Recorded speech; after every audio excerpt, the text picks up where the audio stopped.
Bismillahirrahmanirrahim. Assalamualaikum warahmatullahi wabarakatuh.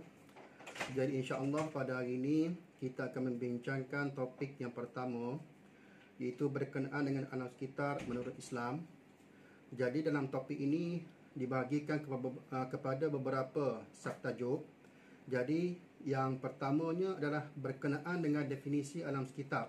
Definisi alam sekitar iaitu pada peringkat permulaan saya akan memberikan definisi alam sekitar itu secara umum ataupun yang boleh kita rangkumkan dalam konteks yang lebih umum sebelum dispesifik ataupun dikhususkan kepada alam sekitar menurut pengertian Islam itu sendiri.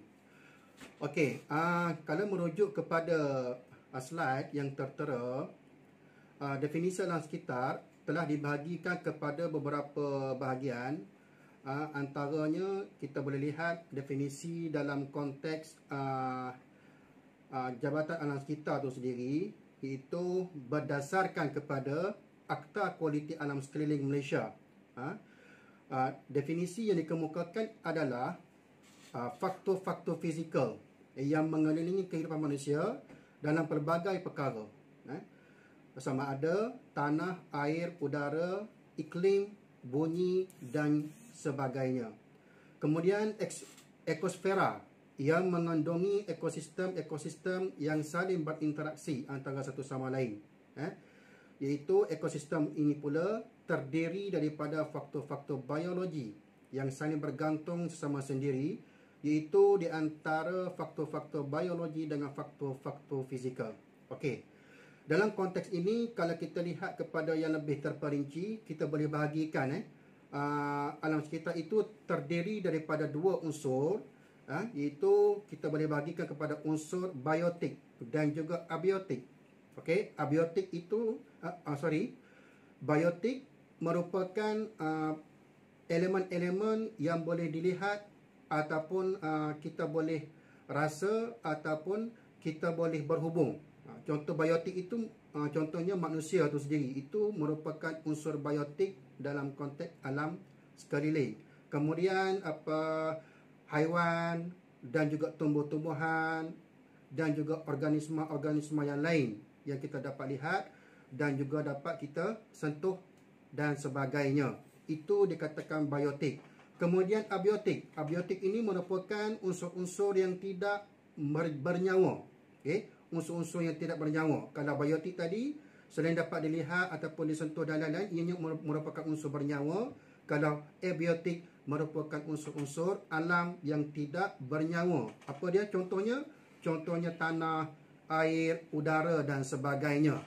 Jadi merujuk kepada slide yang tertera, ekosfera itu saling berinteraksi. Maksudnya ada ekosistem yang saling berhubung antara satu sama lain.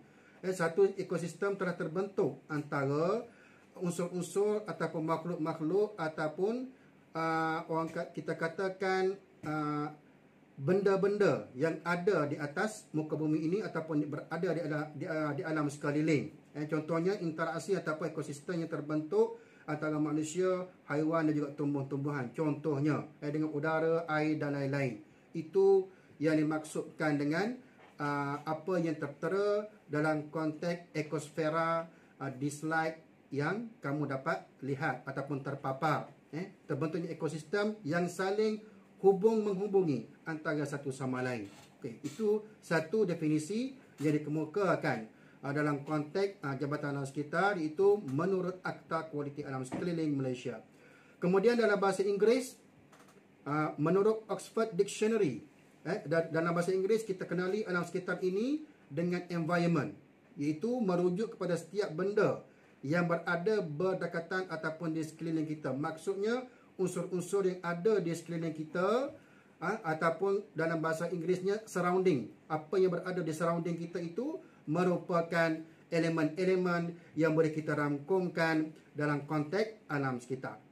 Apa-apa saja, pokok, haiwan, tanah, air, udara dan sebagainya. Itu merupakan definisi environment yang dikemukakan dalam Oxford Dictionary. Seterusnya dalam bahasa Arab, kita tengok dalam bahasa Arab bahasa Arab mengistilahkan alam sekitar itu dengan istilah bi'ah. Bi'ah. Alam sekitar. Bi'ah yang bermaksud apa?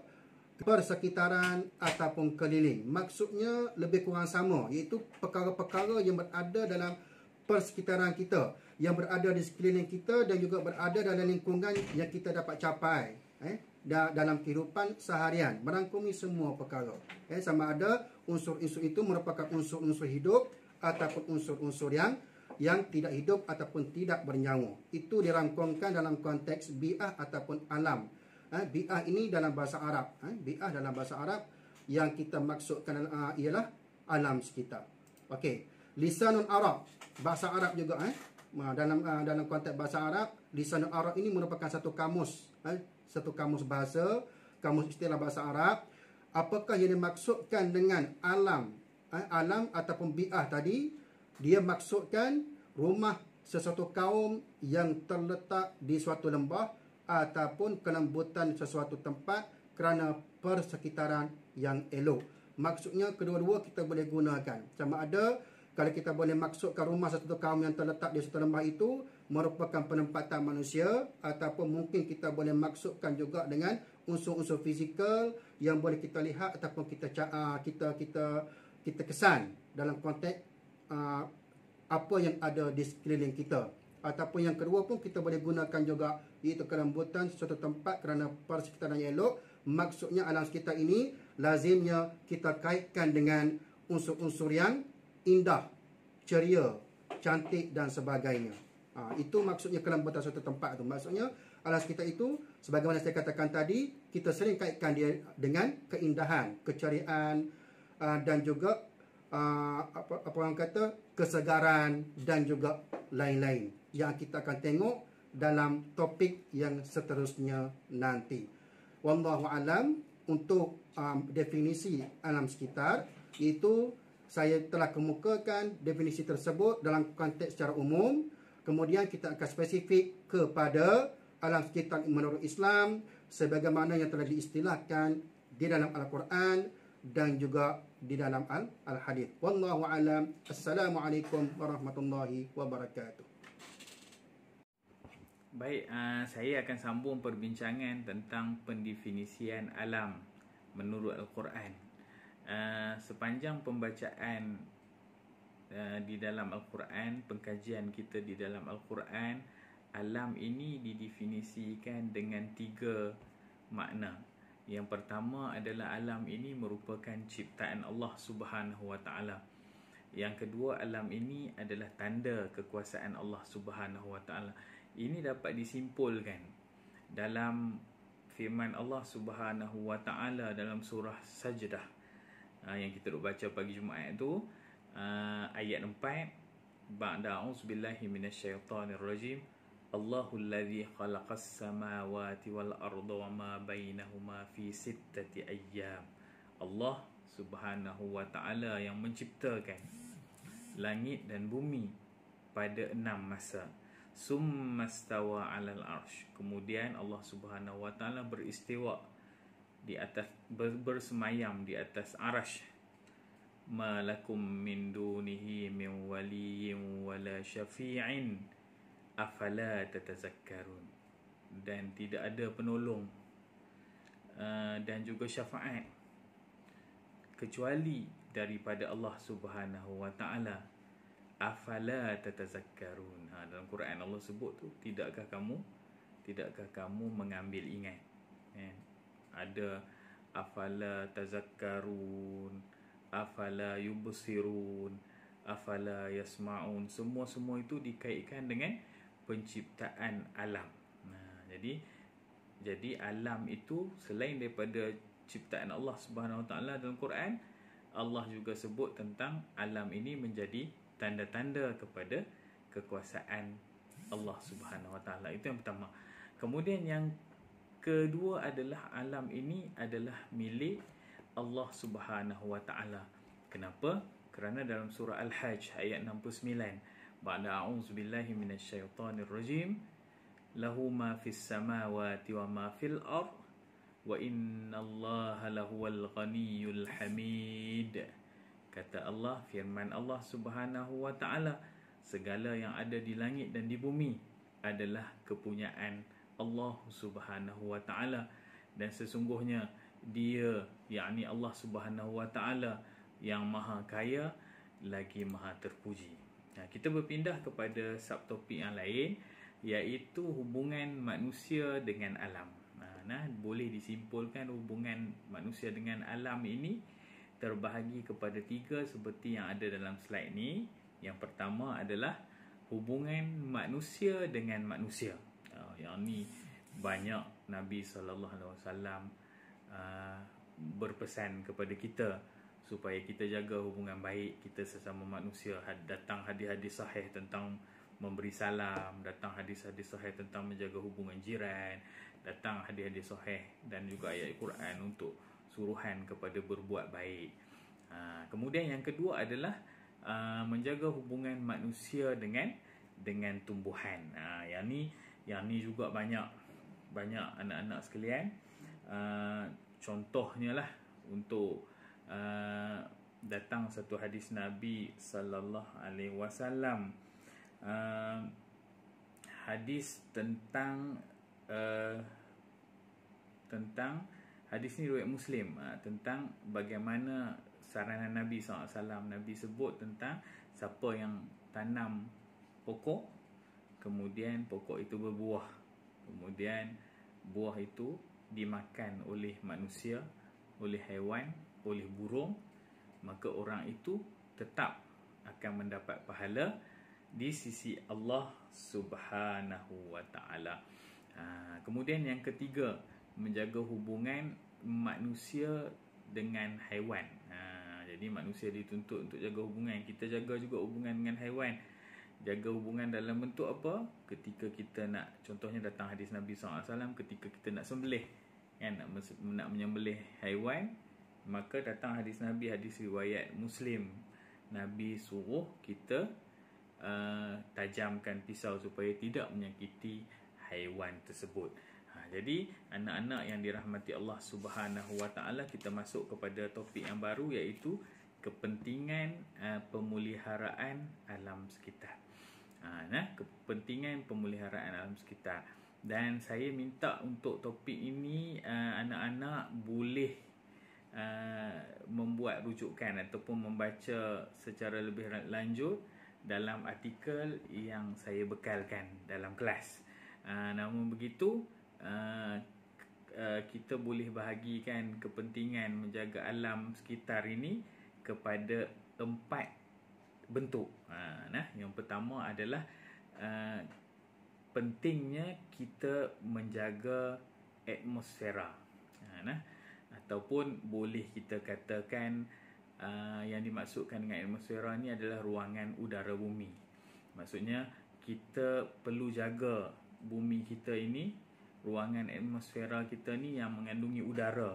Kalau tengok dalam artikel-artikel yang berkaitan dengan atmosfera, ruangan atmosfera kita ni mengandungi 78% nitrogen, kemudian 21% oksigen, kemudian 1% wap air, kemudian karbon dioksida 0.03 dan gas-gas lain 0.97%.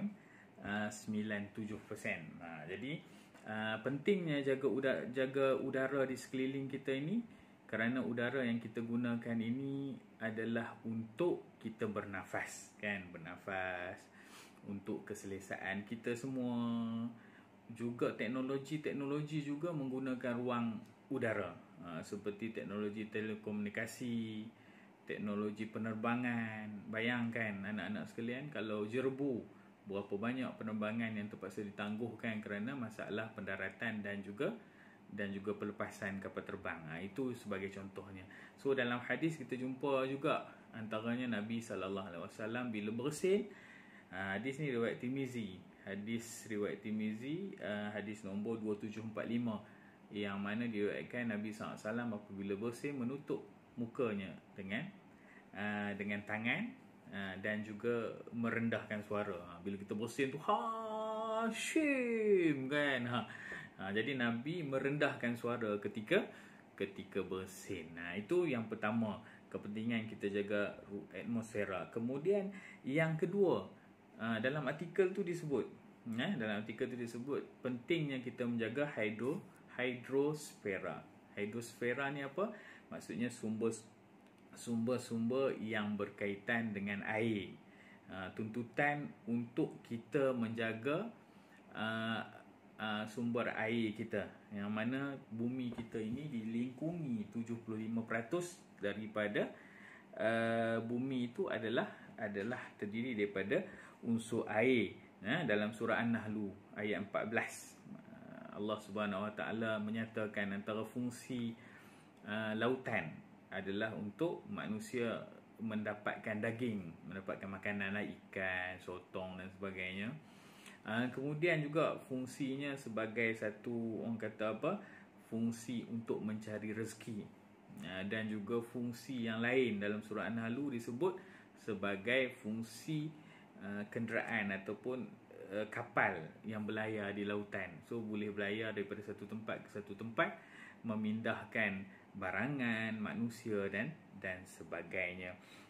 Dan dalam hadis riwayat Muslim, hadis nombor 283, Nabi SAW berkait dengan penjagaan air ni, Nabi SAW melarang untuk kita membuang air, berak ke kencing ke dalam tempat air yang tenang dan tidak mengalir.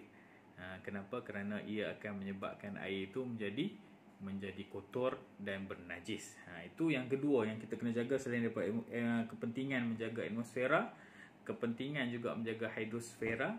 Kemudian kepentingan juga dalam artikel tu disebut tentang litosfera.